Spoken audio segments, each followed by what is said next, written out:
Hello everyone, कैसे हैं आप सभी। तो ये जो हमारी इम्पोर्टेंट टॉपिक्स की सीरीज चल रही है हिस्ट्री की, इसमें आज हम काफ़ी सारे टॉपिक्स करने वाले हैं, जिसमें आते हैं सबसे पहले sultans of Delhi, architecture, creation of an empire, social change, regional culture and the establishment of company power के। इतनी सारी चीज़ों के बाद में किस तरीके से कंपनी ने अपना एस्टेब्लिशमेंट किया था, कैसे उन्होंने एक छोटी सी चीज़ से स्टार्ट किया था और कैसे उन्होंने ऑलमोस्ट पूरे भारत पर ही अपना कब्जा कर लिया था। ये सारा कुछ आज हम इस टॉपिक में एक्चुअली इस वीडियो में करने वाले हैं। तो वीडियो को एंड तक ज़रूर देखना, क्योंकि लास्ट में जो ये इस्टेब्लिशमेंट ऑफ कंपनी पावर है, ये काफ़ी लेंथी टॉपिक है और इसमें से ये नहीं है कि भाई इतना पोर्शन इंपॉर्टेंट है और इसको हम छोड़ सकते हैं, ऐसा नहीं है। ये एक सीक्वेंस में चलने वाला है और इसको कहीं पर भी ब्रेक नहीं किया जा सकता। तो ये आप ज़रूर एंड तक देखें। ये सारे टॉपिक्स मैं आज इसमें कवर कराऊंगी, ठीक है। अब अगर हम बात करते हैं यहाँ पर, ये जो आपका सीटेट जनवरी 24 का है, ये सीटेट की साइट से आपको मिल जाएगा। इसमें आपका ज्योग्राफी और इन्होंने पॉलिटी का भी दिया हुआ है।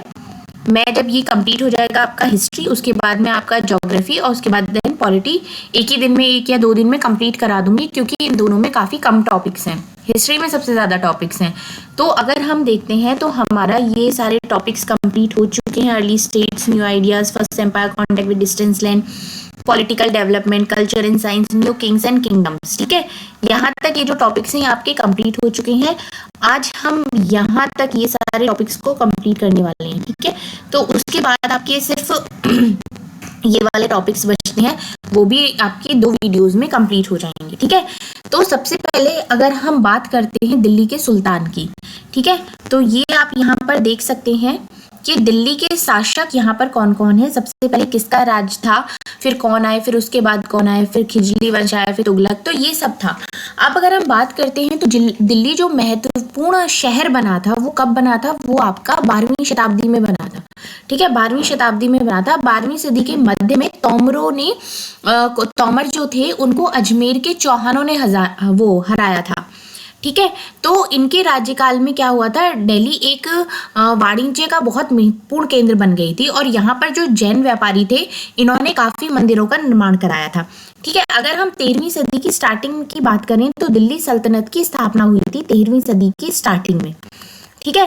अब यहाँ पर देखते हैं सुल्तानों के अधीन अगर दिल्ली है तो किस तरीके से थी। अगर यहाँ पर आप देखें तो सबसे पहले तोमर थे, इनको चौहानों ने हराया और उसके बाद पृथ्वीराज चौहान आए। फिर ये तुर्की शासक स्टार्ट हुआ था, कुतुबुद्दीन ऐबक, शमशुद्दीन इल्तुतमिश हो गया, रजिया सुल्तान हो गई, गयासुद्दीन बलबन हो गया। उसके बाद खलजी वंश आया था, तो जिसमें जलालुद्दीन खलजी हो गया, अलाउद्दीन खलजी हो गया। तुगलक वंश में आया गयासुद्दीन तुगलक, मोहम्मद तुगलक, फिरोज शाह तुगलक। शैद वंश में फिर खिजर खान आया था और जो लोधी वंश था, बहलोल लोधी, वो सबसे आखिरी शासक था यहाँ पर। अब 1236 में क्या हुआ, जो सुल्तान इल्तुतमिश की बेटी थी उनकी जो बेटी थी ये रजिया सुल्तान, इनको सिंहासन पर बिठाया गया। ये क्या थी, ये जितने भी इनके भाई थे उन सब में सबसे ज्यादा योग्य और सक्षम थी। लेकिन वो ये कि लड़की का शासक एक औरत शासक कर रही है तो हर कोई उसके फेवर में नहीं होता है। तो काफी जो स्वतंत्र शासक थे वो इससे खुश नहीं थे और उनको बहुत जल्दी 1240 में ही उनको हटा दिया गया था, ठीक है। और जब खलजी और तुगलक वंश आया तो इसमें क्या हुआ, दिल्ली के आरंभिक सुल्तान विशेषकर इल्तुतमिश हो गए, सामंत हो गए, जमींदार हो गए, इनके स्थान पर इन्होंने क्या किया, ज्यादातर सूबेदार को रखना इन्होंने पसंद किया, ठीक है। और इनके शासनकाल में क्या होता था, जो नौकरी के नियम थे वो बहुत ही ज्यादा उनका सख्ती से पालन किया जाता था। किसका, नौकरी के नियम। अगर कोई नौकरी कर रहा है और वो उसमें जरा सी भी चूक कर देता है तो उसको बहुत कड़ी से कड़ी सजा दी जाती थी। अब जो अलाउद्दीन खिलजी थे, ये इनके शासनकाल में भू राजस्व के निर्धारण और वसूली के कार्य को राज्य अपने नियंत्रण में ले आया था। मतलब जितने भी कर हो रहे हैं उन पे वसूल कर रहे हैं वो सब इन्होंने अपने कंट्रोल में ले ली थे। और यहाँ पर 3 तरीके के कर लगाए गए थे। इसमें सबसे पहला आता है कृषि पर। कृषि पर इन्होंने किस तरीके का कर लगाया था, जिसे खराज कहते थे ये, और जो उपज होती थी उसका 50% इन्हें कर देना पड़ता था, ठीक है। जो दूसरा कर इन्होंने लगाया था वो लगाया था आपका मवेशियों पर। मवेशियों पर इन्होंने दूसरा कर लगाया था और जो तीसरा कर था वो उन्होंने घरों पर लगा दिया था, ठीक है। तो ये सारा हुआ था। अब इनका क्या हुआ, जो काफी बड़ा हिस्सा था वो सुल्तान के अधिकारों से परे था। ठीक है, ऐसा नहीं था कि सारे ही हिस्से पे सुल्तान आ गए थे, लेकिन जब तुगलक वंश आया उसके बाद 1526 में दिल्ली तथा आगरा पर सैयद और लोधी वंश का राज हो गया था। यहाँ पर उस टाइम पे क्या हुआ था, सैयद वंश, इनके बाद सैयद वंश और उसके बाद लोधी वंश का राज हो गया था। तब तक क्या हुआ था, जौनपुर हो गया, बंगाल, मालवा, गुजरात, राजस्थान और पूरे दक्षिण भारत में स्वतंत्र शासक उठ खड़े हुए थे और उनकी राजधानी समृद्ध थी। इन्होंने क्या हुआ, अलग अलग शासक जो थे वो बनने लगे और इनकी जो राजधानियां थी वो भी काफी मतलब समृद्ध थी। अब अगर बात करी जाए 1540 से 1545 तक की, तो इसमें क्या हुआ था, जो शेरशाह सूर थे उन्होंने अपने छोटे से इलाकों से शुरू किया और आगे चलकर उन्होंने इतनी उन्नति कर ली थी कि उन्होंने क्या, जो मुगल सम्राट थे हुमायूं, उन तक को चुनौती दे दी थी और उनको परास्त भी कर दिया था। किसने, शेरशाह सूर ने, शेरशाह सूर। ठीक है, इन्होंने अपने छोटे से इलाके से शुरू किया था और आगे इन्होंने अपना राज्य इतना ज़्यादा बढ़ा लिया कि इन्होंने किसको चुनौती दे दी थी, मुगल जो बादशाह थे हुमायूं, उनको चुनौती दे दी थी और वो उनको हरा भी दिया था। ठीक है, यहाँ पर ये दिल्ली का जो सुल्तान वाला पोर्शन है ये यहाँ पर आपका कंप्लीट होता है। उसके बाद हम स्टार्ट करते हैं architecture establishment of an empire.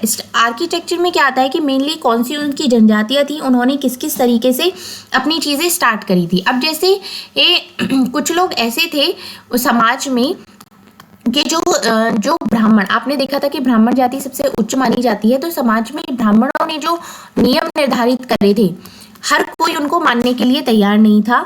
तो कुछ लोग ऐसे थे जो उनको नहीं मानते थे, वो किसी असमान वर्ग में विभाजित नहीं होते थे और उनको क्या कहा जाता था, उनको जनजातियां कहा जाता था।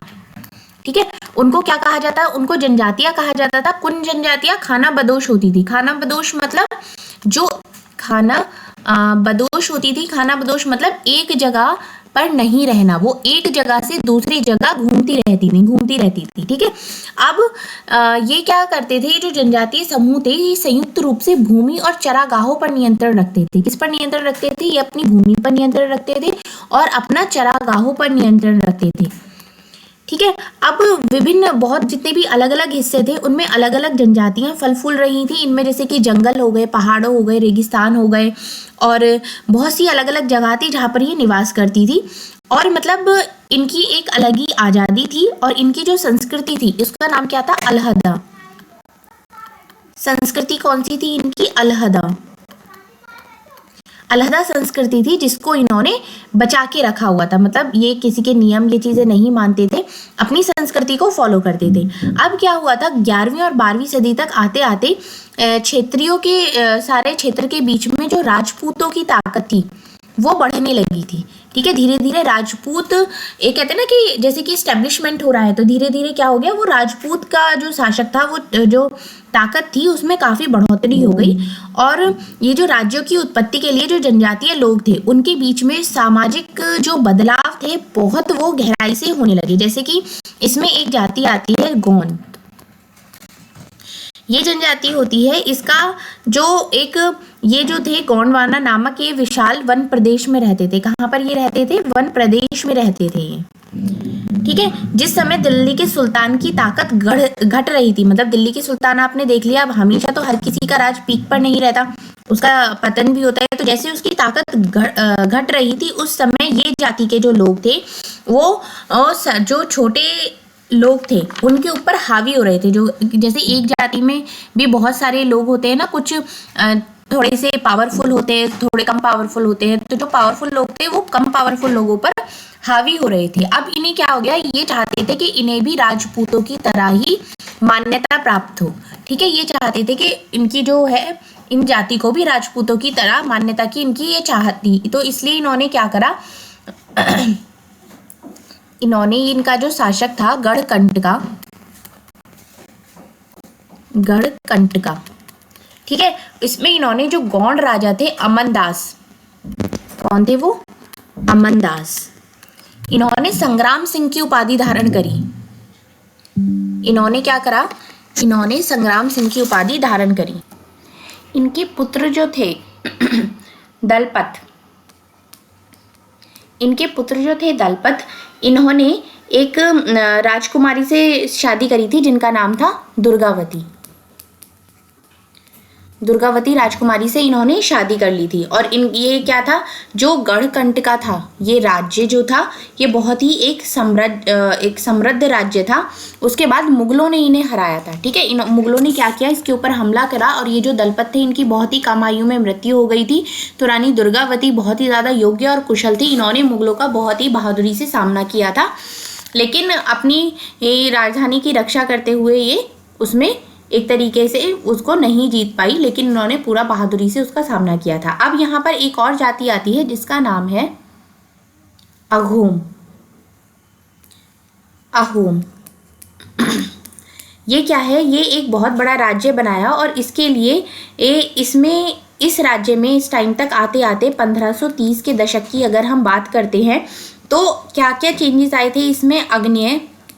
आग्नेय शस्त्रों का यूज शुरू हो गया था, ठीक है, का इस्तेमाल किया था। और अगर बात करते हैं 1660 की, ठीक है, तो 1660 तक आते आते इन्होंने क्या किया था, उच्च स्तरीय बारूद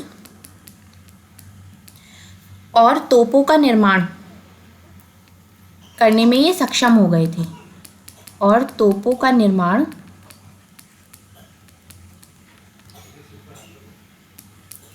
करने में ये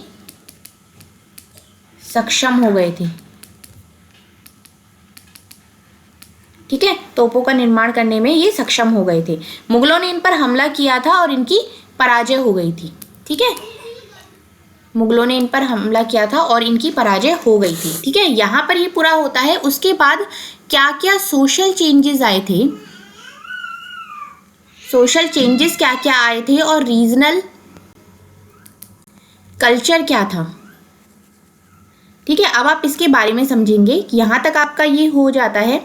इसके बाद अगर हम बात करते हैं कि हर क्षेत्र की अलग अलग एक भाषा, बोली, कपड़ों का रहन सहन, उनकी संस्कृति, हर एक का अलग अलग होता है। जैसे कि आप भारत में देखते हैं और जानते भी हैं कि भारत विविधताओं का देश है। तो वो किस लिए विविधता है कि अगर आप एक जगह से दूसरी जगह पर जाते हैं तो वहाँ की आपको बोली, खान पान, रहन सहन, संस्कृति, रीति रिवाज सब कुछ अलग मिलेगा।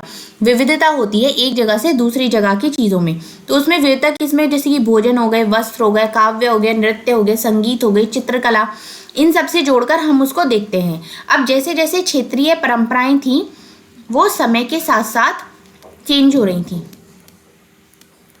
समय के साथ वो क्या हो रही थी, वो चेंज हो रही थी समय के साथ साथ।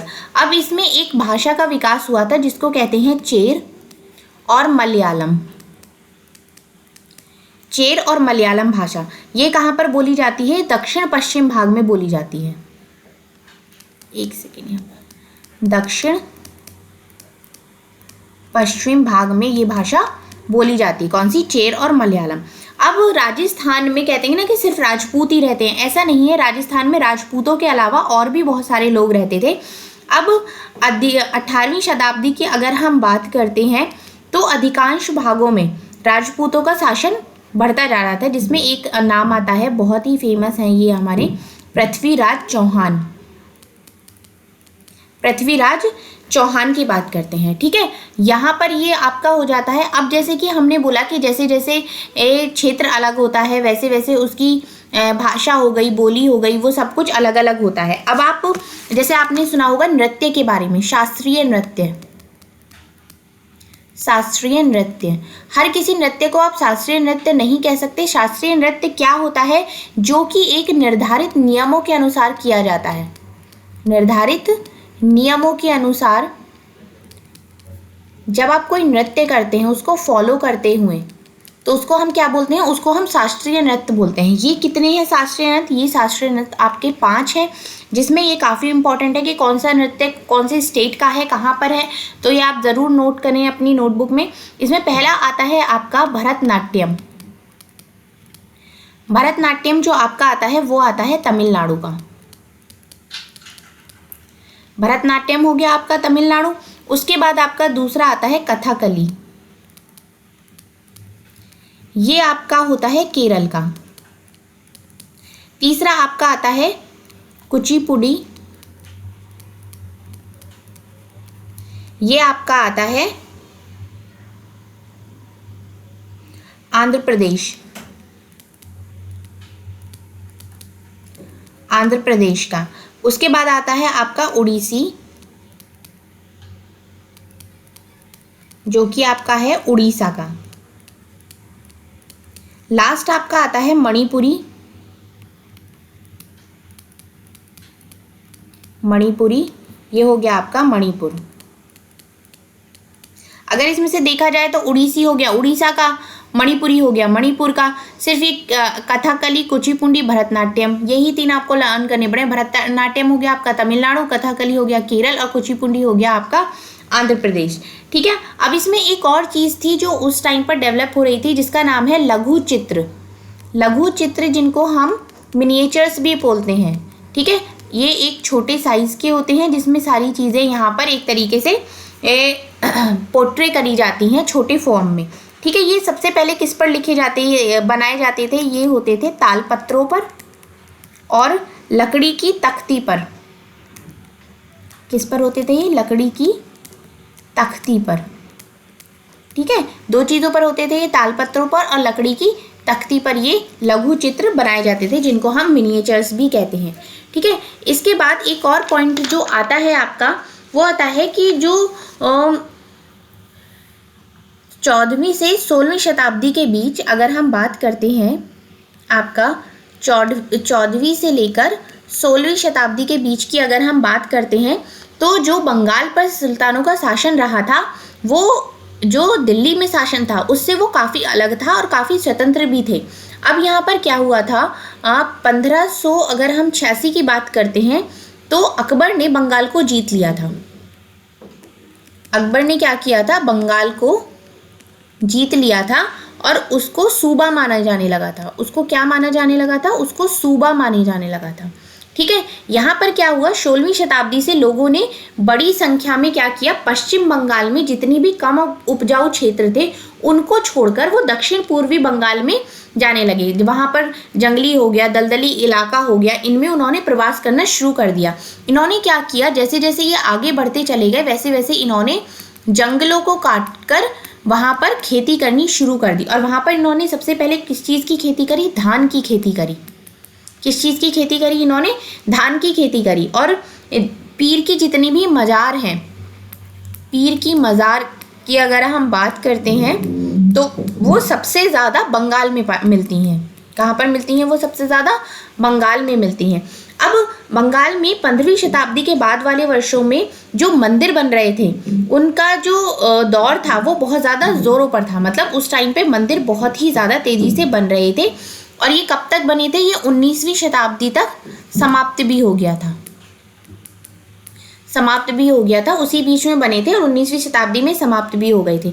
अब क्या हुआ, जब यूरोप की कंपनी आई, व्यापारी कंपनी आई, तो उससे आने के बाद लोगों को क्या मिले? आर्थिक अवसर मिले। ठीक है, आर्थिक अवसर मिले। जब उनको आर्थिक अवसर मिले तो क्या हुआ, जैसे जैसे लोगों को सामाजिक और आर्थिक स्थिति उनकी सुधरती चली गई, उन्होंने क्या किया? उन्होंने स्मारक का निर्माण कराया। स्मारक का निर्माण कराया और अपनी जो प्रतिष्ठा थी उसकी घोषणा करी, मंदिरों का निर्माण करवाया। और मंदिरों में इन्होंने जितनी भी उनके स्थानीय देवी देवता होते थे, स्थानीय देवी देवता, उनको उन्होंने वहाँ पर स्थापित कर दिया। ठीक है, तो ये आपका यहाँ पर ये पोर्शन हो गया establishment of a company power. तो हम ये हमारा कमिंग टॉपिक है। यहाँ तक ये आपके 4-5 टॉपिक्स खत्म हो जाते हैं। अब जो आपका ये टॉपिक स्टार्ट होता है, ये आपका है द एस्टेब्लिशमेंट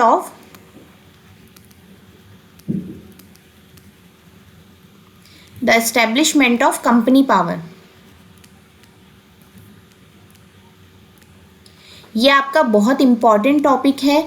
यहाँ से क्वेश्चंस इस बार बहुत सारे पूछे गए हैं कि किस तरीके से कंपनी का इस्टेब्लिशमेंट हुआ था, किस तरीके से अंग्रेज लोग भारत में आए थे और कैसे उन्होंने धीरे धीरे करके पूरे ही भारत पर अपना कब्जा कर लिया था। तो ये यहाँ का जो है आपका ये बहुत ही इम्पॉर्टेंट सेक्शन है। क्लास 8th की आपकी ये यहाँ पर हिस्ट्री स्टार्ट हो जाती है। क्लास 8th की आपकी हिस्ट्री ये यहाँ पर स्टार्ट हो रही है। तो ये हम अब अपना स्टार्ट करते हैं कि कंपनी किस तरीके से आई थी। अब हम मुगल बादशाहों की बात करते हैं तो उसमें आते हैं औरंगज़ेब। ये जो औरंगज़ेब थे ये मुगल बादशाहों के आखिरी शक्तिशाली बादशाह थे, ठीक है, ये आखिरी शक्तिशाली बादशाह थे। अब इन्होंने क्या करा था, अगर हम वर्तमान भारत की बात करते हैं तो इन्होंने बहुत बड़े हिस्से पर इनका नियंत्रण था, ठीक है, औरंगजेब का। अब 1707 में क्या हुआ, इनकी मृत्यु हो गई। जब इनकी मृत्यु हो गई तो जितने भी मुगल सूबेदार थे, अलग अलग जगह पर जो जितने भी जमींदार थे, वो अपनी ताकत दिखाने लगे और उन्होंने अलग अलग अपनी क्षेत्रीय रियासतें कायम कर ली। पहले क्या होता था कि औरंगजेब शासक है तो पूरे उस पे जैसे पूरे क्षेत्र पे इन्हीं का राज्य था, ठीक है। जब इनकी मृत्यु हो गई तो जितने भी अलग अलग लोग थे उन्होंने अपनी रियासतें अलग अलग यहाँ पर बना ली, ठीक है। अब 18वीं सदी के अगर हम उत्तरार्ध की बात करें तो उसमें अंग्रेज़ों का एक ताकत उस टाइम तक उभरने लगी थी, अंग्रेज़ उस टाइम तक आ चुके थे, ठीक है। अब इन्होंने क्या किया, 1600 अगर हम बात करते हैं तो 1600 ईस्वी में जो वहाँ की रानी एलिजाबेथ थी, इन्होंने ईस्ट इंडिया कंपनी ने वो उनसे चार्टर हासिल कर लिया। अब ये चार्टर क्या था, ये चार्टर था कि आप इसके थ्रू किसी भी दूसरे देश में जाकर व्यापार कर सकते हैं, वहाँ से सामान कम कीमतों पर खरीद सकते हैं और अपने यूरोप में आकर उस सामान को महंगे दामों पर बेच सकते हैं समुद्री यात्रा के थ्रू। तो ये एक तरीके से जो बिल था इनका ये पास हो गया था, ठीक है। अब यहाँ पर कुछ समय बाद क्या हुआ था, जो फ्रांसीसी व्यापारी थे वो भी इसमें आगे आए थे, ठीक है। अब जो यूरोप का बाजार था, यूरोप की जो मार्केट थी, उसमें जो सबसे ज़्यादा एक तरीके से मांग बढ़ी वो किसकी बढ़ी, जितने भी भारत में सूती कपड़े हो गए, सूती कपड़े की मांग बढ़ी और दूसरा रेशम की मांग बढ़ी। सूती कपड़े और रेशम की मांग बढ़ी और इसके साथ ही साथ काली मिर्च, लौंग, इलायची, दालचीनी, ये आपको बहुत अच्छे से पता होना चाहिए क्योंकि आपसे पूछ सकता है, यहाँ काली मिर्च की जगह लाल मिर्च कर सकता है, तो आपको ये पता होना चाहिए कि काली मिर्च, लौंग, इलायची, दालचीनी, जिनको हम खड़े मसालों में आजकल यूज़ करते हैं, कपड़ों में अगर देखा जाए तो सूती कपड़ा हो गया और रेशम हो गया, इनकी जो डिमांड थी वो बहुत ज़्यादा बढ़ने लगी थी। अब डिमांड तो बढ़ने लगी, अब डिमांड के लिए तो उन्होंने इन चीज़ों को खरीदना और ये सब करना शुरू कर दिया, लेकिन इनसे जो होने वाला प्रॉफिट था वो उतना ज़्यादा नहीं हुआ। अगर प्रॉफिट की बात करी जाती है तो वो उतना ज़्यादा प्रॉफिट नहीं हुआ जितनी ज़्यादा डिमांड थी। इन्होंने सबसे पहले क्या किया, हुगली नदी के किनारे पर अपनी फैक्ट्री स्टार्ट करी। कहाँ पर, 1651 की बात करते हैं अगर, हुगली नदी पर इन्होंने अपनी पहली फैक्ट्री बनाई। उसमें इन्होंने एक अपना वेयर हाउस बनाया, गोदाम जिसको हम कहते हैं, वहाँ पर इन्होंने सामान सस्ते दामों पे खरीद कर रखना शुरू कर दिया था, ठीक है। और उसके चारों इन्होंने क्या करा, इन्होंने वहाँ अपने लोगों को भी कहा कि आप लोग यहाँ पर आइए और यहाँ पर रहना शुरू करिए, इसकी देखभाल करिए, लोगों की ज़रूरत है। तो धीरे धीरे इन्होंने क्या करा, एक अपना नगर सा बसा लिया, उसके चारों तरफ इन्होंने किलाबंदी कर ली और ये लोग वहाँ पर रहने लगे, ठीक है। उसके बाद इन्होंने, अंग्रेज़ों ने क्या किया, जो उस टाइम पे जो मुगल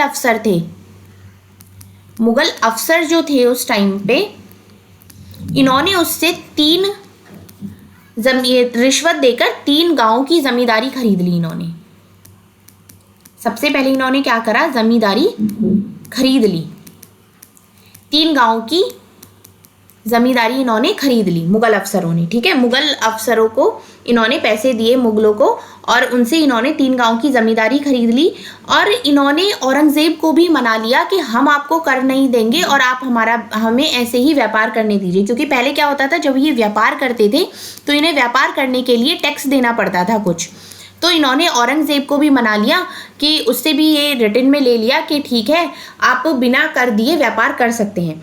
लेकिन अब ऐसा तो नहीं है कि किसी को लीनियंसी मिल जाए और बाकी कोई उसका अगेंस्ट ना हो, ऐसा नहीं हुआ। तो इसमें क्या हुआ, लोगों ने उसके खिलाफ बोलना शुरू कर दिया कि भैया आप ऐसा कैसे कर सकते हैं और एक को रियायत कैसे मिल सकती है। तो इसमें क्या हुआ, जो धीरे धीरे चीज़ें हो गई, जो 18वीं सदी थी, 18वीं सदी की स्टार्टिंग में, 18वीं सदी की स्टार्टिंग में जो बंगाल के नवाब थे, बंगाल के नवाब और कंपनी के बीच कंपनी के बीच टकराव पैदा हो गया, मतलब काफ़ी ज़्यादा धीरे धीरे करके टकराव शुरू हो गया। उस टकराव का नतीजा जो था वो था प्लासी का युद्ध। प्लासी का युद्ध ये सबसे पहला युद्ध हुआ था। प्लासी का युद्ध 1756 में जब अलीवर्दी खान की मृत्यु हो गई थी, तो उसके बाद जो थे बंगाल के जो नवाब बने वो सिराजुद्दौला बने। ठीक है, उन्होंने क्या किया, उन्होंने कंपनी के हिसाब से चलने से मना कर दिया। कंपनी ने क्या बोला कि भाई बेशक आप यहाँ के नवाब बन गए हैं, लेकिन अब आप हमारे हिसाब से चलिए। तो इन्होंने, जो सिराजुद्दौला बने थे, इन्होंने बंगाल के नवाब ने बोल दिया कि भाई हम आपके हिसाब से नहीं चलेंगे। इन्होंने क्या किया, कंपनी के जो गोदाम थे उन पर ताले लगा दिए, इनके हथियार छीन लिए, कुछ लोगों को गिरफ्तार कर लिया। तो अब जैसे इन्हें पता चला कि भाई कलकत्ता था हमारे हाथ से निकल गया, तो रॉबर्ट क्लाइव ने क्या करा, अपने नेतृत्व में सेनाओं को रवाना कर दिया वहां पर युद्ध के लिए। ठीक है, तो ये यहाँ पर फिर ये युद्ध होने लगा। अब ये युद्ध इम्पॉर्टेंट क्यों है? ये युद्ध इसलिए भी इम्पॉर्टेंट है क्योंकि भारत में ये कंपनी की पहली जीत थी। कंपनी की पहली जीत थी, इसलिए ये जो प्लासी का युद्ध है ये बहुत ही ज़्यादा इम्पॉर्टेंट है। ठीक है, उसके बाद इन्होंने क्या करा, सिराजुद्दौला को मार दिया गया और जो मीर जाफर था वो नवाब बन गया। कौन बन गया? मीर जाफर नवाब बन गया। ठीक है, सिराजुद्दौला मारा गया, उसके बाद मीर जाफर बन गया। लेकिन कंपनी क्या चाहती थी कि हमें एक ऐसा नवाब मिले जो कठपुतली की तरह काम करे। कठपुतली की तरह मतलब कि हम बैठा वो है, लेकिन वो काम किसके इशारों पर करे, वो हमारे इशारों पर काम करे। इसी तरीके के चलते हुए क्या हुआ, एक और युद्ध हुआ। ये सबसे पहले प्लासी का युद्ध हुआ। उसके बाद अगर हम बात करें हैं 1765 में हुई थी बक्सर की लड़ाई। 1765 में बक्सर की लड़ाई हुई। ठीक है, उसके बाद 1765 में क्या हुआ, मुगल सम्राट ने कंपनी को बंगाल का प्रांत का दीवान घोषित कर दिया। मतलब इस तरीके से क्या हुआ, इसकी लड़ाई के बाद में तो जो कंपनी थी वो बंगाल उसके कब्जे में आ गया। ठीक है, पूरा बंगाल पर उसका नियंत्रण हो गया। जो कंपनी के अफसर थे वो खुद को नवाब देखने लगे, नवाबों की तरह जिंदगी जीने लगे। और यहाँ से क्या हुआ, जो रॉबर्ट क्लाइव थे उन्होंने भी बहुत ज़्यादा, एक तरीके से कहते हैं ना कि दौलत जमा कर ली। ठीक है, उन्होंने भी बहुत ज़्यादा दौलत यहाँ पर जमा कर ली थी। अब कंपनी ने किस तरीके से अपना शासन फैलाया, अगर बात देखते हैं तो किस तरीके से कंपनी ने अपना शासन फैलाया। कहीं पर तो उन्होंने सहायक संधि लगा दी। ठीक है, कहीं पर उन्होंने कूटनीति अपनाई, कहीं पर उन्होंने सहायक संधि लगाई। तो इस तरीके से कर करके उन्होंने अपना जो शासन था वो फैलाना स्टार्ट कर दिया। यहाँ पर एक और इम्पॉर्टेंट मेंबर आते हैं अब, जिनकी अगर हम बात करें वो हैं टीपू सुल्तान।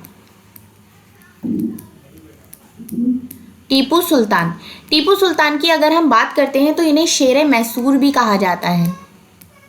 शेरे मैसूर, इन्हें शेरे मैसूर भी कहा जाता है। अगर आपसे पूछा जाता है कि शेरे मैसूर कौन है, तो वो कौन है, वो टीपू सुल्तान है। अब क्या हुआ, जो मालाबार तट पर होने वाला जो व्यापार था वो मैसूर रियासत के अंदर आता था। ठीक है, तो वहां से कंपनी क्या करती थी, काली मिर्च, इलायची ये सब खरीदती थी। जब 1785 में टीपू सुल्तान आए तो इन्होंने क्या किया, जो इनके रियासतों के अंदर जो बंदरगाह पड़ते थे, बंदरगाह क्या होते हैं, जहाँ से समुद्री रास्ता होता है, एक जगह से दूसरी जगह पर जाते हैं, तो वहाँ से जो व्यापार हो रहा था वो उन्होंने सब बंद करा दिया। ठीक है, जैसे उसमें कौन कौन सा व्यापार हो रहा था, उसमें व्यापार हो रहा था आपका चंदन की लकड़ी का व्यापार हो रहा था, काली मिर्च और इलायची, काली मिर्च और आपका हो गया इलायची। ठीक है, इनका व्यापार हो रहा था। इन्होंने क्या करा, वो सब रोक दिया। अब जब उन्होंने रोक दिया तो अंग्रेज तो आग बबूला हो गए कि भाई ऐसा कैसे हो गया। तो इन्होंने मैसूर के साथ 4 बार जंग करी। 3 बार तो ये हार गए, लेकिन चौथी बार अपनी राजधानी को बचाते हुए टीपू सुल्तान मारे गए। और जो मैसूर का राजकाज था वो पुराने जो वोडियार राजवंश थे उनके हाथों में सौंप दिया गया। अब उन्होंने क्या करा, अंग्रेजों ने उसके ऊपर भी सहायक संधि थोप दी और उसको अपने अंडर में ले लिया। ठीक है, यहाँ पर ये इनका हो गया, ये मैसूर इनके अंडर में आ गया। इसके बाद इन्होंने क्या करा, इसके बाद इन्होंने मराठाओं से लड़ाई करी। अब मराठाओं से क्या करी, इतना तो ये जो हो गया इनके कब्जे में। तो 18वीं शताब्दी की अगर हम बात करें तो मराठों को भी इन्होंने काबू करने और ख़त्म करने के बारे में ये लोग सोचने लगे थे। इन्होंने क्या करा, एक के बाद एक आक्रमण करना शुरू करा। मतलब कहते हैं ना कि बैक टू बैक हमला करना शुरू कर दिया। एक के बाद इन्होंने एक आक्रमण करना शुरू करा और दक्षिण में भी स्थित जो पूरा भूभाग था उस पर भी कंपनी का नियंत्रण हो गया। ठीक है, जो इन्होंने क्या करा, दक्षिण वाला जो भूभाग था, इन्होंने दक्षिण वाला जो भूभाग था उस पर भी कंपनी का नियंत्रण हो गया। कंपनी का नियंत्रण हो गया। ठीक है, अब ये क्या करते थे, ये देखते थे कि सर्वोच्चता का ये दावा करते थे। सर्वोच्चता का दावा इनका था। अब ये सर्वोच्चता का दावा क्या था, इनको लगने लगा था जो उनकी सत्ता है वो सर्वोच्च है और जितने भी भारत के राज्य हैं वो उन सबसे ऊपर है उनकी सर्वोच्चता। इन्हें एक चीज का डर था, इन्हें डर था रूस से। रूस के व्यापार से इन्हें बहुत डर था। तो इसके लिए इन्होंने क्या करा, जो भारत का उत्तर पश्चिम वाला भाग था, उत्तर पश्चिम वाला जो भाग था भारत का, उस पर इन्होंने अपना नियंत्रण स्थापित करना चाहती थी। तो उसके लिए इन्होंने क्या करा, 1838 से लेकर 1842 के बीच में इन्होंने अफगानिस्तान के साथ लंबी लड़ाई लड़ी और वहां पर अपनी कंपनी स्थापित कर दी।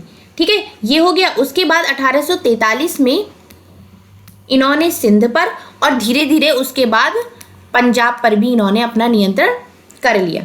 ठीक है, आप देख सकते हैं कि धीरे धीरे किस तरीके से स्टेप बाय स्टेप इन्होंने अपना नियंत्रण करना शुरू करा। अब इसमें एक और इन्होंने चीज़ लगाई जिसका नाम इन्होंने दिया विलय नीति। अगर हम यहाँ पर बात करते हैं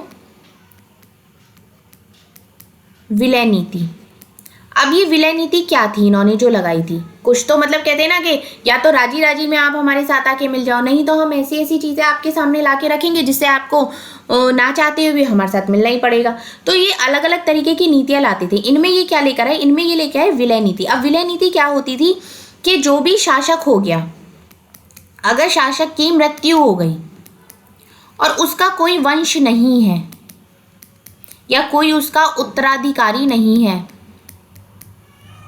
उत्तराधिकारी अगर कोई नहीं है तो उसका जितना भी शासक होगा, जितना भी उसका रियासत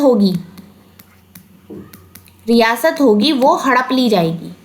ठीक है, वो कंपनी के कब्जे में आ जाएगी, वो हड़प ली जाएगी अगर तुम्हारा कोई वंश नहीं है तो एक के बाद एक बहुत सारे राजा ऐसे थे, बहुत सारी रियासतें ऐसी थी जिनमें कोई उनका वंश नहीं था, कोई उनका उत्तराधि नहीं था। तो इस तरीके से स्टेप बाय स्टेप सारे जितने भी राज्य थे वो भी इनके अंडर में आ गए। अब इन्होंने क्या करा, अब इन्होंने नए शासन की स्थापना करने के बारे में सोचा।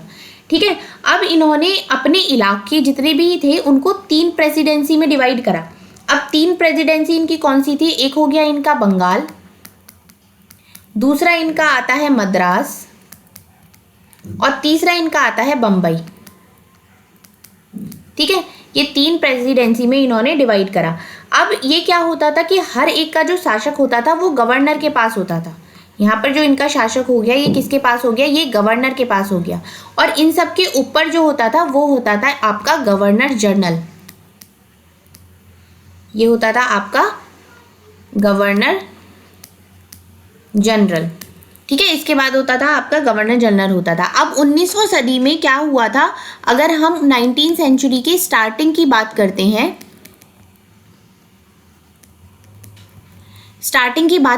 तो वहां पर एक भाप तकनीक स्टार्ट हो गई थी। भाप तकनीक आपकी ये स्टार्ट हो गई थी। ये क्या हुआ था, इससे जो इनकी ये व्यापार की जो प्रक्रिया थी ये और भी ज़्यादा तेज हो गई थी। मतलब जिस समुद्री मार्ग से आने में इनको 2 से 3 महीने का समय लगता था, उस समुद्री मार्ग से आने में अब इनको 2 से 3 हफ्ते लगने लगे थे। तो इन्होंने जो व्यापार की प्रक्रिया थी वो और भी ज़्यादा तेज कर दी। अब अगर नॉर्मली आप बात करते हैं कि इस टाइम तक आते आते, जैसे कि इस टाइम तक 1857 की अगर हम बात करें तो उस टाइम तक भारत के 63% भूभाग पर तो कंपनी का नियंत्रण हो गया था और 78% आबादी पर 78% आबादी पर कंपनी का सीधा नियंत्रण हो चुका था। तो आप ये देख सकते हैं कि किस तरीके से स्टार्टिंग से लेके कंपनी ने अपना एक एस्टेब्लिशमेंट किया था, किस तरीके से कंपनी ने अपना स्टेप बाय स्टेप करके पूरे ही भारत पर, मतलब 63% भूभाग पर, जमीन पर और 78% आबादी पर कंपनी का नियंत्रण हो चुका था 1857 तक आते आते। तो ये हमारा टॉपिक यहाँ पर कंप्लीट होता है। इसके आप देखा जाए तो हम इसके काफ़ी सारे टॉपिक्स को कवर कर चुके हैं, सिर्फ थोड़े से ही टॉपिक रह गए हैं। और ये जो अब रह गए हैं ना टॉपिक्स, ये बहुत ही ज़्यादा, एक कहते हैं ना कि मोस्ट इम्पॉर्टेंट है। हिस्ट्री का बहुत बड़ा पोर्शन यहाँ से कवर हो रहा है। और जो क्वेश्चंस पूछे जा रहे हैं इस बार, जो आपका 20 अगस्त को पेपर हुआ था, उसमें यहाँ से बहुत सारे क्वेश्चंस पूछे गए हैं।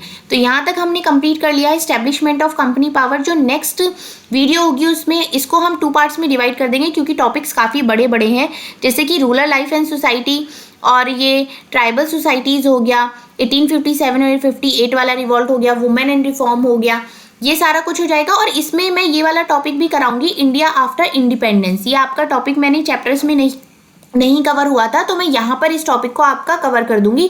तो अगर देखा जाए तो 2 क्लासेस में ये आपका हिस्ट्री का पोर्शन कंप्लीट हो जाएगा। ठीक है, तो वीडियो अच्छी लगी है तो लाइक भी करें, शेयर भी करें लोगों के साथ जो लास्ट टाइम का रिवीजन कर रहे हैं, जिन्होंने चैप्टर्स नहीं देखे हैं वो इन वीडियोस को देख लेंगे तो भी उनका एग्जाम डेफिनेटली क्लियर हो जाएगा। तो मिलते हैं नेक्स्ट वीडियो में, चैनल को सब्सक्राइब भी करें। Thank you.